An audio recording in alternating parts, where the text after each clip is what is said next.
Isang mapagpalang araw po sa inyong lahat. Celebrity Chika Time po muna tayo at may inihanda po akong chika para sa inyo. Dapat magchika na po tayo. Naku ayan, Mama Ten, ang personal assistant ng Asia's multimedia star, super excited na rin po na mapanood ang final episode ng MPK na kung saan nga po ay pinagbibidahan ng kanyang alaga. Well, as always naman po, full support si Mama Ten sa mga projects na ginagawa po ng kanyang alaga. At yan ang ichichika ko po sa inyo, mga maka-celebrity chika time. Bago po tayo dumako riyan, ay nais ko po munang batiin mga team bahay, team abroad at mga seniors natin dyan. Shoutout po sa inyong lahat at happy Saturday po.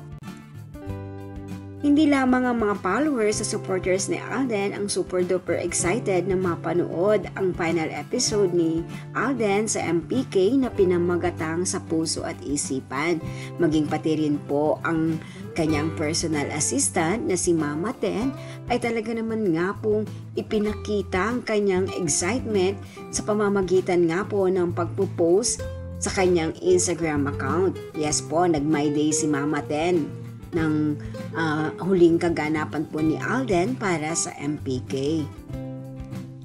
Maging pati rin po si Sir Laysam, ang handler po ni Alden, ay nagbahagi rin po ito sa kanyang social media account na kung saan nga po ay kanyang ibinahagi na mapapanood na po mamaya ang magpakailanman ang last episode nga po ng MPK na sa handler ni Alden ay talaga naman nga pong kanya rin pong ipinakikita ang kanyang full support para sa Asia's multimedia.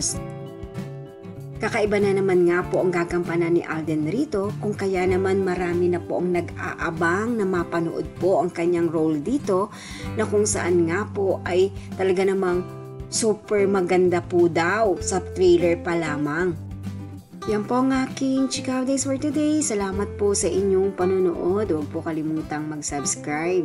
Pwede po mag-comment sa ibaba. Basta wag lamang po harsh o nakakasakit sa isa't isa. Salamat po muli. Spread love, not hate.